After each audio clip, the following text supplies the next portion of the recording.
Now it happened in the 3rd year of Hoshea, the son of Elah king of Israel, that Hezekiah the son of Ahaz king of Judah became king.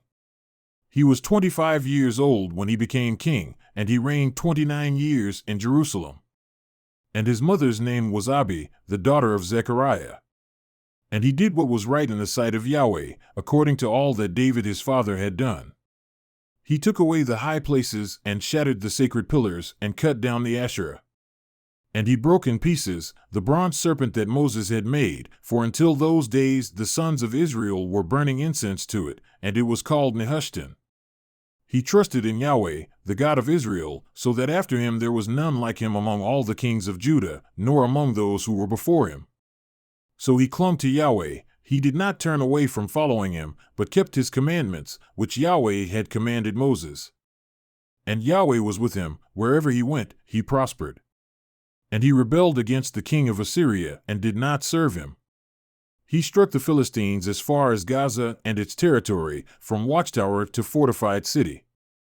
Now in the 4th year of King Hezekiah, which was the 7th year of Hoshea son of Elah king of Israel, Shalmaneser king of Assyria came up against Samaria and besieged it. And at the end of 3 years they captured it. In the 6th year of Hezekiah, which was the 9th year of Hoshea king of Israel, Samaria was captured. Then the king of Assyria took Israel away into exile to Assyria, and put them in Hala and on the Habor, the river of Gozan, and in the cities of the Medes, because they did not listen to the voice of Yahweh their God, but trespassed against his covenant, even all that Moses the servant of Yahweh commanded, they would neither listen nor do it. Now in the 14th year of King Hezekiah, Sennacherib king of Assyria came up against all the fortified cities of Judah and seized them. Then Hezekiah king of Judah sent to the king of Assyria at Lachish, saying, I have done wrong. Turn away from me. Whatever penalty you give to me I will bear. So the king of Assyria set a penalty on Hezekiah king of Judah, 300 talents of silver and 30 talents of gold.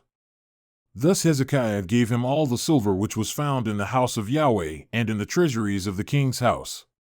At that time Hezekiah cut off the gold from the doors of the temple of Yahweh and from the doorposts, which Hezekiah king of Judah had overlaid, and gave it to the king of Assyria.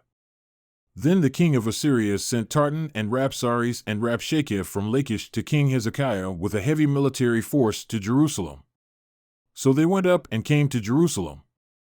And when they went up, they came and stood by the conduit of the upper pool, which is on the highway of the fuller's field. Then they called to the king, and Eliakim the son of Hilkiah, who was over the household, and Shebna the scribe and Joah the son of Asaph the recorder, came out to them. Then Rabshakeh said to them, Say now to Hezekiah, Thus says the great king, the king of Assyria, What is this trust that you have? You say, But they are only empty words, I have counsel and might for the war. Now on whom do you trust, that you have rebelled against me? Now behold, you trust in the staff of this crushed reed, even on Egypt, on which if a man leans, it will go into his hand and pierce it. So is Pharaoh king of Egypt to all who trust in him. But if you say to me, We trust in Yahweh our God, is it not he whose high places and whose altars Hezekiah has taken away, and has said to Judah and to Jerusalem, You shall worship before this altar in Jerusalem? So now, come, make a bargain with my master the king of Assyria, and I will give you 2,000 horses, if you are able on your part to give riders for them. How then can you turn away one official of the least of my master's servants, and trust in Egypt for chariots and for horsemen? So now, have I come up without the approval of Yahweh against this place to make it a ruin? Yahweh said to me, Go up against this land and make it a ruin.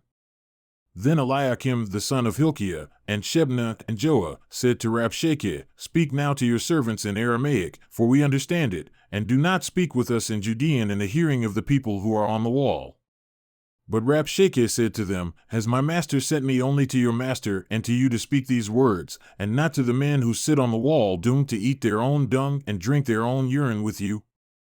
Then Rabshakeh stood and cried with a loud voice in Judean, saying, Hear the word of the great king, the king of Assyria.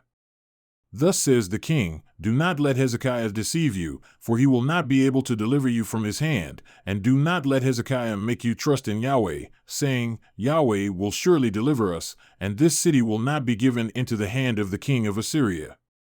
Do not listen to Hezekiah, for thus says the king of Assyria, make your peace with me and come out to me, and eat each of his vine and each of his fig tree, and drink each of the waters of his own cistern, until I come and take you away to a land like your own land, a land of grain and new wine, a land of bread and vineyards, a land of olive oil and honey, that you may live and not die.